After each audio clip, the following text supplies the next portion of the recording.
మనం గుడికి వెళ్ళినప్పుడల్లా తప్పకుండా చేసే ఒక పని ఉంది కదా, అదే ఘంట మోగించడం. అదొక ఆచారం అనుకుంటాం. కాని దాని వెనుక ఏదైనా లోతైన శాస్త్రీయ రహస్యం దాగుందా?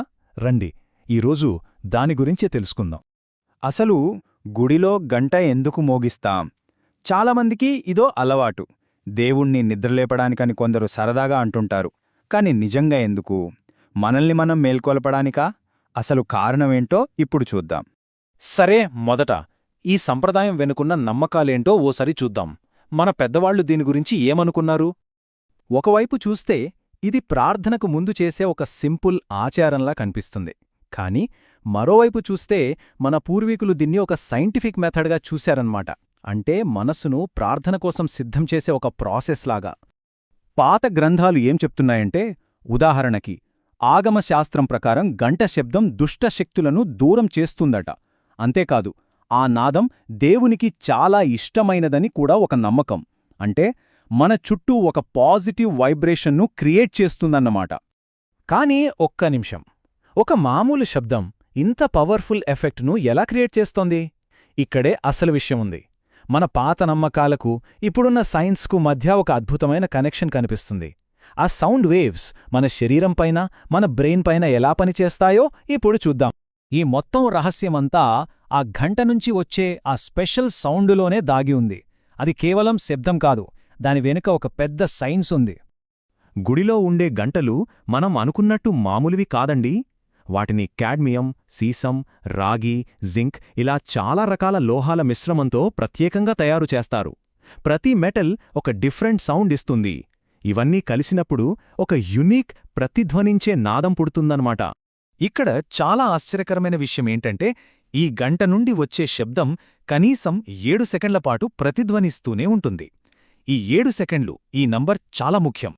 ఈ 7 సెకండ్ల టైం అనేది ఏదో యాదృచ్ఛికంగా వచ్చింది కాదు. ఇప్పుడు చూడండి, మంచి మ్యూజిక్ వింటే మనసు ప్రశాంతంగా అవుతుంది గదా? అచ్చమలాగే ఈ చాలాసేపు వినిపించే నాదం మన మెదడులో ఉన్న రకరకాల ఆలోచనలన్నిటినీ ఒక దగ్గరకు తీసుకొచ్చి మైండ్ను ఒక రకంగా ఖాళీ చేస్తుంది. సరే, ఈ శబ్దం మన ఆలోచనలను ఖాళీ చేస్తుంది అన్నాం కదా, మరి సైంటిఫిక్గా మన బ్రెయిన్పై ఇది ఎలా పనిచేస్తుంది చూద్దాం. ఆ స్పెషల్ సౌండ్ ఫ్రీక్వెన్సీ మన బ్రెయిన్లోని లెఫ్ట్, రైట్ సైడ్స్, అంటే మన లాజికల్ థింకింగ్, క్రియేటివ్ థింకింగ్, ఈ రెండింటినీ ఒకటి చేస్తుందన్నమాట. ఎప్పుడైతే ఈ 2 భాగాలు కలిసి పనిచేస్తాయో మన ఏకాగ్రత అమాంతం పెరిగిపోతుంది. ఇదే అస్సలు మ్యాజిక్. మన దృష్టి మొత్తం బయటి ప్రపంచం, ఆ రణగొణ ధ్వనుల్నుంచి మెల్లగా మన లోపలికి, ప్రార్థన వైపు మళ్ళుతుంది. మనసు తేలికపడుతుంది.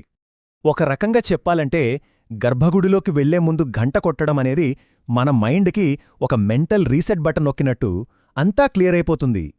ఈ ఎఫెక్ట్ కేవలం మన బ్రెయిన్తో ఆగిపోదు, ఆ సౌండ్ వైబ్రేషన్స్ మన శరీరంపై కూడా చాలా లోతైన ప్రభావాన్ని చూపిస్తాయని నమ్ముతారు.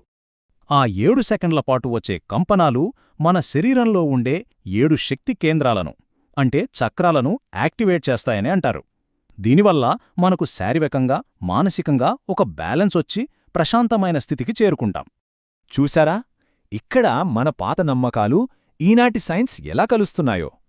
దుష్టశక్తులను తరిమికొట్టడం అనే మాటను మన మెదడులోని నెగటివ్ ఆలోచనలను క్లియర్ చేసుకోవడంగా అర్థం చేసుకోవచ్చు.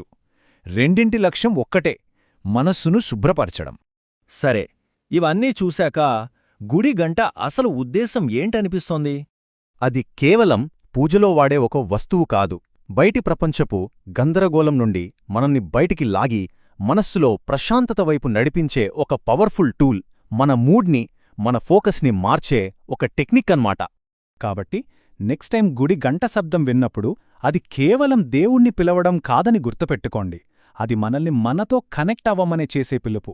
ప్రార్థన కోసం మన మైండ్ని రెడీ చేసే ఒక అద్భుతమైన సాధనం. చూశారా?